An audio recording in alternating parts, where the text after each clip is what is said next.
الحمد لله نحمده ونستعينه ونستغفره ونؤمن به ونتوكل عليه ونعوذ بالله من شرور أنفسنا ومن سيئات أعمالنا من يهده الله فلا مضل له ومن يضلل فلا هادي له ونشهد أن لا إله إلا الله وحده لا شريك له ونشهد أن لا إله إلا الله وحده لا شريك له ونشهد أن سيدنا ومولانا محمدا عبده ورسوله أما بعد فأعوذ بالله من الشيطان الرجيم بسم الله الرحمن الرحيم فيهما فاكهة ونخل ورمان وقال النبي صلى الله عليه وسلم فقيه واحد أشد على الشيطان من 1000 عابد اللهم صل على محمد وعلى آل محمد كما صليت على إبراهيم وعلى آل إبراهيم إنك حميد مجيد اللهم بارك على محمد وعلى آل محمد كما باركت على إبراهيم وعلى آل إبراهيم إنك حميد مجيد جا زندگی مدینہ سے جونکے ہوا کے لا جا زندگی مدینہ سے جونکے ہوا کے لا شاہد کے حضور خفا ہے منا کے لا جا زندگی مدینہ سے جونکے ہوا کے لا شاہد کے حضور خفا ہے منا کے لا کچھ ہم بھی اپنا چہرہ باطن سوار لیں ابو بکر سے آئین عشق و وفا کے لا دنیا مسلمہ پہ بہت ہی تنگ ہو گئی فاروق اعظم کے دور کے وہ نقشے اٹھا کے لا جن سے گناہ نے ہمیں محروم کر دیا عثمان کے وہ زاویے شرم و حیا کے لا مغرب کی گلیوں میں مارا مارا نہ پھر اے گدائے علم دروازہ علم سے خیرات جا کے لا نام محمد سے دلوں کو سرور ملتا ہے نام محمد سے دلوں کو سرور ملتا ہے نگاہ فکر کو تازہ شعور ملتا ہے نصیب کیسا بھی ہو واسطہ احمد کا دے کے نصیب کیسا بھی ہو وسیلہ محمد کا دے کے خدا سے جو بھی مانگے ضرور ملتا ہے معزز علماء کرام میرے نہایت واجب الاحترام بزرگوں اور مسلک اہل سنت والجماعت سے تعلق رکھنے والے وجود نوجوان دوستوں اور بھائیوں ہمارا جامعہ مدنیہ تحصیل دسکا ضلع سیالکوٹ کا 2 روزہ سالانہ اجتماع شروع ہے ہمارے پہلے اجتماع کی آج آخری نشست ہے شیخ العرب والعجم حضرت مولانا حسین احمد مدنی رحمہ اللہ تعالی حضرت کے شاگرد رشید مولانا فیروز خان رحمہ اللہ تعالی اللہ ان کی قبر پہ کروڑوں رحمتیں نازل فرمائے جب حضرت زندہ اس دنیا میں تھے حضرت نے دست شفقت ہمارے سر پہ ہر وقت رکھا ہے اور مجھے اس بات کی واقعتاً بہت زیادہ خوشی محسوس ہوتی ہے حضرت کے جانے کے بعد حضرت کی اولاد نے اور خصوصاً حضرت کے جانشین مولانا ایوب خان صاحب اللہ ان کی عمر میں برکت عطا فرمائے مسلکی معاملات میں حضرت کی خدمات کے تسلسل کو برقرار رکھا ہے اللہ رب العزت ان کو اس تسلسل کو برقرار رکھنے کی توفیق عطا فرمائے میں آپ حضرات سے ہی گزارش کروں گا چونکہ میں نے آج گفتگو آپ حضرات کی خدمت میں جی چاہتا ہے علماء دیوبند کے کردار کے عنوان پہ کروں یہ ہمارے علماء دیوبند کا بہت بڑا مذہبی علمی ادارہ ہے جس کو دنیا بخوبی جانتی ہے قائد جمعیت مولانا سمیع الحق صاحب دامت برکاتہم کی باضابطہ اس ادارے کو سرپرستی حاصل ہے مولانا سمیع الحق صاحب دامت برکاتہم کتنے بڑے انسان ہیں اس پر مجھے گفتگو کرنے کی ضرورت نہیں بندہ اپنے کردار سے اپنے وجود اور قد کو منوا لیا کرتا ہے ہمیں اپنی ذات کا پتہ ہے میں جامع حقانیہ کھوڑا خٹک گیا، وہاں پہ بیان کیا۔ صبح 7 بجے بغیر مولانا سمیع الحق صامت دامت برکاتہم سے پوچھے بیان کیا اور چلا گیا۔ جا رہا تھا، طلبہ سے میں نے پوچھا کہ دورہ حدیث کا سبق کتنے بجے ہے؟ انہوں نے کہا جی 7:30 بجے۔ میں نے کہا اب 7 بجے وہاں دارالحدیث کے باہر میرے بیان کا اعلان لکھ دیں۔ ایسا کبھی بھی نہیں ہوتا آدمی کسی ادارے میں جائے اور محتمم سے پوچھے بغیر بیان کر کے چلا جائے، بہت مشکل ہے، کوئی محتمم اجازت نہیں دیتا۔ بیان کیا اور چلا گیا۔ 2 یا 3 دن کے بعد اسلام آباد میں دارالعلوم زکریا کی سالانہ اجتماع تھا، حضرت بھی تشریف فرما تھے، میں بھی حاضر ہوا۔ اور فرمانے لگے کہ مجھے جلدی ہے، تم بیان بعد میں کرنا۔ میں نے کہا جی میری خواہش ہے میں بیان پہلے کر لوں، آپ میرا بیان سنیں، وہ سبق ہوگا، اس میں غلطی ہوگی آپ تنبیہ فرما دیں۔ فرمایا نہیں مجھے جلدی ہے۔ میں نے کہا جی آپ فرمائیں، میں بیان بعد میں کر لوں گا۔ حضرت مجھے فرمانے لگے کہ آپ اکوڑا خٹک آئے اور مجھے دکھ ہوا کہ آپ ملے نہیں اور صبح جلدی چلے گئے، مجھ سے ملتے تو میں حقانیہ میں آپ کا بیان کراتا۔ میں نے کہا جی بیان تو میں نے آپ کی اجازت کے بغیر صبح کر لیا تھا، ملا تو اس لیے نہیں کہ آپ کے آرام کا وقت تھا۔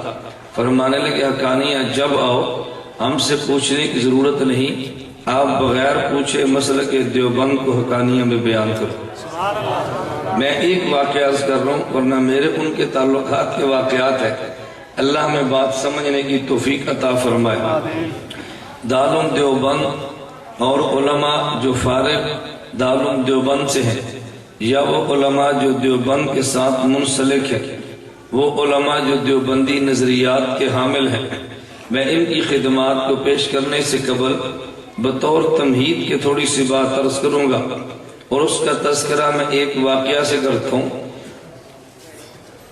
مدینہ منورہ مسجد نبی میں رمضان مبارک کے ماہ میں بیٹھا تھا، ایک شخص جو میرا مریض تھا اور مجھے فون کر کے پوچھنے لگا کہ مولانا آپ مدینہ منورہ کہاں پر ہیں؟ میں نے کہا مسجد نبی میں ہوں۔ مجھے پوچھتا ہے کہ مسجد نبی میں کس جگہ پر ہے؟ میں نے کہا جو مسجد نبی میں رسول اللہ صلی اللہ علیہ وسلم کا روزہ ہے، اس روزہ مبارک کے سامنے صحن میں 2 چھتریاں اور ان 2 چھتریوں کے پیچھے جدید مسجد نبی کا جو ستون ہے برآمدے کا، وہاں بیٹھا ہوں۔ وہ نوجوان آیا مجھے ملا اور پوچھنے لگا جی آپ سے میں پوچھ سکتا ہوں کہ یہاں کیوں بیٹھے ہیں؟ میں نے کہا میں پوچھ سکتا ہوں کہ آپ کو دلیل سے بتاؤں یا آپ کو آنکھوں سے دکھاؤں؟ میں نے کہا دلیل سے بتاؤں گا تجھے شاید سمجھ نہ آئے، میں آنکھوں سے بتاؤں گا تجھے نظر آئے گا۔ مجھے کہتے جی آپ بتا دیں کیوں بیٹھے ہیں؟ میں نے کہا آپ دیکھیں ذرا یہ سامنے کیا بنا ہے؟ مجھے کہتے جی روزہ پاک ہے۔ میں نے کہا مسجد نبی کے صحن میں کھڑے ہو جاؤ، یہ کیا لکھا ہے؟ مجھے کہتا ہے جی ابو بکر۔ میں نے کہا آگے؟ کہتا ہے عمر۔ میں نے کہا پھر دائیں طرف؟ کہتا ہے عثمان۔ میں نے کہا آگے؟ کہتا ہے علی۔ میں نے کہا پھر دائیں طرف؟ کہا جی عباس۔ میں نے کہا آگے؟ کہتا ہے حسن اور حسین۔ میں نے کہا سامنے ستون پہ کیا لکھا ہے؟ کہتا ہے نعمان بن ثابت۔ کیا لکھا ہے؟ نعمان بن۔ آپ مسجد نبی میں جا کر دیکھیں، میں اس کو تحدی اور چیلنج کے طور پہ کہتا ہوں۔ میں نے کہا کیا لکھا ہے؟ کہتا ہے نعمان بن ثابت۔ میں نے کہا سمجھ آئی میں یہاں کیوں بیٹھا؟ کہتا ہے جی مجھے تو سمجھ میں نہیں آئی۔ میں نے کہا تمہیں سمجھ آتی تو امام ابو حنیفہ کی بات مان نہ لیتے؟ جسے سمجھ آئے وہ امام ابو حنیفہ کی بات کو مان لیتا ہے۔ میں سمجھ سے بات کہنے لگا ہوں، مجھے ایک شخص کہنے لگا یہ جی فلاں مسلک والے اپنے سر پہ مسجد میں آئے تو ٹوپی نہیں لیتے، اپنے سر پہ پگڑی نہیں باندھتے۔ میں نے کہا ان کو ٹوپی نہیں لینی چاہیے، ان کو پگڑی نہیں باندھنی چاہیے۔ مجھے کہتے جی کیوں؟ میں نے کہا جس بندے کی جیب میں پیسے ہوں وہ حفاظت کے لیے بٹوا بھی رکھتا ہے، اگر جیب میں پیسے نہ ہوں تو بٹوے کی ضرورت ہی نہیں ہے۔ جس بندے کے سر میں عقل ہو حفاظت کے لیے ٹوپی بھی پہنتا ہے، جب سر میں عقل نہ ہو ٹوپی کی ضرورت بھی نہیں۔ میں نے کہا ضرورت ہی نہیں ہے۔ مجھے کہتا ہے جی بات نہیں سمجھ آئی. میں نے کہا وہی بات تو میں کہتا ہوں سمجھ آتی تو امام کی تقلید نہ کر لیتے, تو سمجھا جو نہیں ہے. میں نے کہا دیوبند کا نظریہ ہے ہمیں اللہ رب العزت نے علم اور عمل اس روزے والے کو دیا ہے. اس روزے والے نے علم اپنے اصحاب کو دیا ہے, اصحاب نے علم نعمان کو دیا ہے, اور نعمان نے علم ہمیں دیا ہے. میں یہاں بیٹھا ہوں تاکہ نعمان کا نام بھی سامنے ہو, یہاں بیٹھا ہوں اصحاب کا نام بھی سامنے ہو, یہاں بیٹھا ہوں میرے پیغمبر کا روزہ بھی سامنے ہو. دیوبند کا نظریہ ہے خدا نے علم و عمل نبی کو دیا ہے, اور پیغمبر نے علم و عمل اصحاب کو دیا ہے. اصحاب نے علم و عمل امام ابو حنیفہ نعمان بن ثابت کو دیا ہے. یہ میں تمہید باندھنے لگاؤں تاکہ آپ کو یہ پتا چلے کہ دیوبند نے کیا کیا ہے. علم و عمل خدا نے اپنے نبی کو دیا ہے, اور علم و عمل قرآن کی صورت میں دیا ہے. اگر اللہ اپنے پیغمبر کو قرآن نہ دیتا, خدا کی قسم براہ راست میرے اور تیرے اندر الفاظ قرآن کو اٹھانے کی ہمت ہی نہ تھی. اللہ نے قرآن پہلے دیا, اپنے پیغمبر کو دیا ہے, نبی کو درمیان سے نکال لے, مجھے اور تجھے قرآن مل ہی نہیں سکتا. بندہ پوچھتا ہے اس پہ دلیل کیا ہے؟ میں نے کہا دلیل اس میں قرآن کریم کی آیت ہے, لو انزلنا هذا القرآن على جبل لرأيته خاشعا متصدعا من خشیت اللہ. اللہ قرآن کریم میں اعلان فرماتے ہیں اگر اس قرآن کو میں پہاڑ پہ اتار دیتا پہاڑ ٹکڑوں میں بٹ جاتا, لیکن قرآن اٹھا نہ سکتا. بندے کے ذہن میں الجھن آتی ہے, اے اللہ اگر اس قرآن کو پہاڑ پہ اتارتے, قرآن کو پہاڑ اٹھا نہیں سکتا. ہم نے یہاں مدنیہ ڈسکا کے 9 سال کے بچے کو دیکھا ہے, وہ قرآن اٹھا رہا ہے. اگر قرآن اتنا بھاری ہے پہاڑ نہیں اٹھا سکتا تو 9 سال کے بچے نے کیوں اٹھایا ہے؟ جب اس آیت پہ اعتراض ہے تو اس آیت پر ہونے والے اعتراض کا جواب دارالعلوم دیوبند کے 40 سالہ محتمم قاری محمد طیب رحمت اللہ علیہ نے دیا ہے. قاری محمد طیب فرماتے ہیں آپ نے آسمان پہ دیکھا سورج بھی نکلا ہے, آپ نے آسمان پہ دیکھا کہ چاند بھی نکلا ہے. جب سورج نکلا آپ نے سورج کو دیکھا, آنکھیں جواب دے گی, آنکھیں سورج کی روشنی کو دیکھ نہیں سکتی. آپ سورج کے سامنے بیٹھے, جب سورج آبوتاب کے ساتھ نکلا آپ کا وجود سورج کی گرمی کو برداشت نہیں کر سکتا, لیکن چاند کو دیکھا ہے. چاند کو دیکھنے میں آنکھ کو راحت محسوس ہوتی ہے. چاند کے سامنے آپ قمیص اتار کر بیٹھ جائیں تو بدن کو ٹھنڈک محسوس ہوتی ہے. اس کی وجہ کیا ہے؟ سورج کو منیر کہتے ہیں, چاند کو مستنیر کہتے ہیں. سورج روشنی دیتا ہے اور چاند لیتا ہے. سورج حرارت دیتا ہے اور چاند اس سے لیتا ہے. جب یہ سورج میں تھی تو حرارت بنی ہے, جب چاند سے نکلی تو برودت بنی ہے. جب سورج میں تھی تو ضیاء کہتے ہیں, جب چاند سے نکلی تو نور کہتے ہیں. سورج جلال والا تھا اور چاند جمال والا تھا. توجہ رکھنا, سورج جلال والا تھا اور چاند جمال والا تھا. جب سورج میں ہے تو حرارت کہتے ہیں, حرارت چاند کے جمال سے گزری تو برودت اور ٹھنڈک کہتے ہیں. جب سورج میں ہے تو ضیاء اور تپش والی روشنی کہتے ہیں. جب چاند کے جمال سے گزری ہے اس کو نور اور ٹھنڈی چاندنی کہتے ہیں. حضرت حکیم الاسلام قاری محمد طیب اس کا جواب یوں دیتے ہیں کہ چاند جلال والا, سورج جلال والا ہے اور چاند جمال والا ہے. سورج کی روشنی جلالی ہے, چاند کی روشنی جمالی ہے. سورج کی تپش جمالی ہے اور چاند کی ٹھنڈک جمالی ہے. اگر سورج جلال والے کی روشنی کو دیکھے آنکھ جواب دے جاتی ہے. سورج کے سامنے تو بیٹھ جائے تو تپش جلالی ہے, وجود جواب دے جاتا ہے. لیکن جب سورج کی جلالی روشنی چاند کے جمال سے گزرتی ہے تو دیکھنے میں لطف آ جاتا ہے. جب سورج کی جلالی تپش چاند سے گزرتی ہے بدن میں پڑی تو ٹھنڈک محسوس ہو جاتی ہے. میرا اللہ جلال والا ہے, میرا محمد جمال والا ہے. میرے اللہ کا کلام جلالی ہے, میرے محمد کا کلام جمالی ہے. جب جلالی کلام ڈائریکٹ پہاڑ پہ اترتا پہاڑ کے ٹکڑے ٹکڑے ہو جاتے. خدا نے جلالی کلام کو پہلے محمد کے جمالی سینے پہ اتارا ہے. اس جمالی سینے کی برکت ہے. جس قرآن کو پہاڑ نہیں اٹھا سکتا اسے دیوبند کا 9 سالہ بچہ اٹھا رہا ہے. اسے دیوبند کا 9 سالہ بچہ اٹھا رہا ہے۔ میں نے کہا قرآن براہ راست خدا نے نبی کو دیا ہے، نبی نے علوم اصحاب کو دیے ہیں۔ میں اس کو سمجھانے کے لیے ایک جملہ کہتا ہوں۔ دیوبند کا نظریہ ہے کہ نبی کو نمائندہ خدا کہتے ہیں، صحابی کو نمائندہ مصطفیٰ کہتے ہیں، نبی کو کلام خدا کا ملتا ہے، نبی کا کلام اصحاب کو ملتا ہے، نبی قرآن کے الفاظ صحابہ کو دیتے ہیں، صحابہ حدیث کے الفاظ امت کو دیتے ہیں۔ نبی اور صحابہ کے درمیان، اللہ اور صحابہ کے درمیان واسطہ نبی بنتا ہے، نبی اور امت کے درمیان واسطہ صحابی بنتے ہیں۔ خدا کے کلام کو لینا ہو نبی کے دروازے پہ جاتے ہیں، اور پیغمبر کا کلام لینا ہو صحابی کے دروازے پہ جاتے ہیں۔ نبوت بولے تو قرآن بنتا ہے، صحابی جب بولتا ہے حدیث بنتی ہے۔ کلام تو پہلے موجود تھا لیکن نبی بولے ہیں، ہمیں قرآن کا پتہ چلا ہے، حدیث مبارک موجود ہے، صحابی قال رسول کہتا ہے،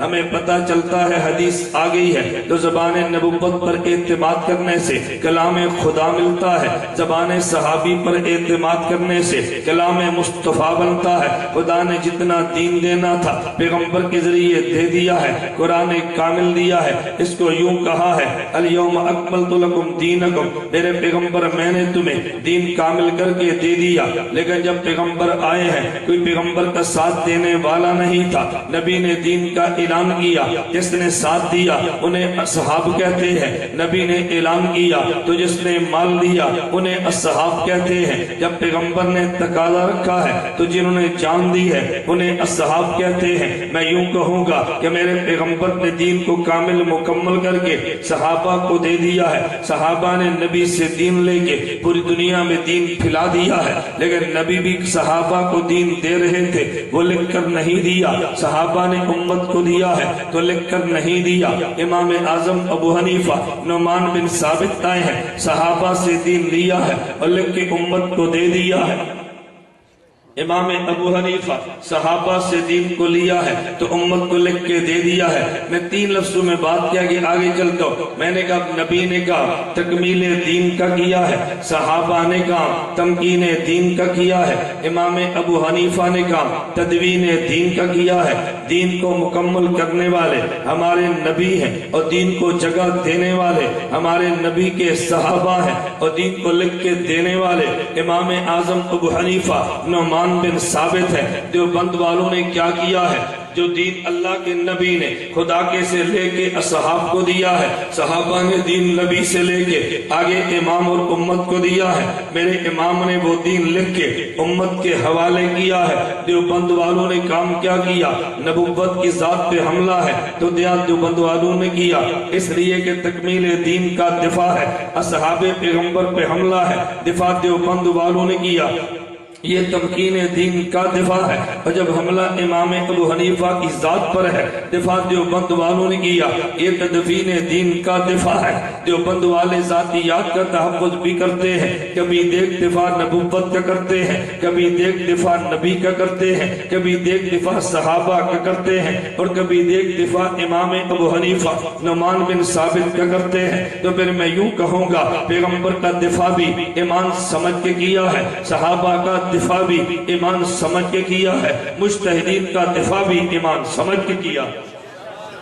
دیوبند والوں نے ایک کام تو یہ کیا، ان سب کا دفاع کیا ہے، لیکن جو دین نبی نے صحابہ کو دیا، صحابہ نے امام کو دیا، امام نے لکھ کر دیا، آگے دین پہ حملے شروع ہوئے ہیں۔ تو کہے گا حملے کا مطلب کیا ہے؟ میری بات کو توجہ سے سمجھنا۔ کوئی بندہ دین میں کمی کرتا ہے، کوئی بندہ دین میں اضافے کرتا ہے، جو دین میں کمی کرے اسے ملحد کہتے ہیں، جو دین میں اضافے کرتا ہے اسے مبتدع کہتے ہیں۔ تو کسی نے اضافہ کیا اور کسی نے کمی کی ہے، دیوبند والا اضافہ بھی نہیں کرنے دیتا، دیوبند والا کمی بھی نہیں کرنے دیتا، یہ ملحد کے سامنے بھی کھڑا ہے، یہ مبتدع کے سامنے بھی کھڑا ہے۔ دیوبند والوں نے قلم سے دین کو ثابت کیا ہے، دیوبند والوں نے زبان سے دین کے دفاع کی جنگ لڑی ہے، دیوبند والوں نے اپنی جان دے کے دین کے ثبوت کا دفاع کیا ہے۔ تو جو کمی کر رہا تھا یہ ملحد بنا ہے، اور جو زیادتی کر رہا تھا یہ مبتدع بنا ہے۔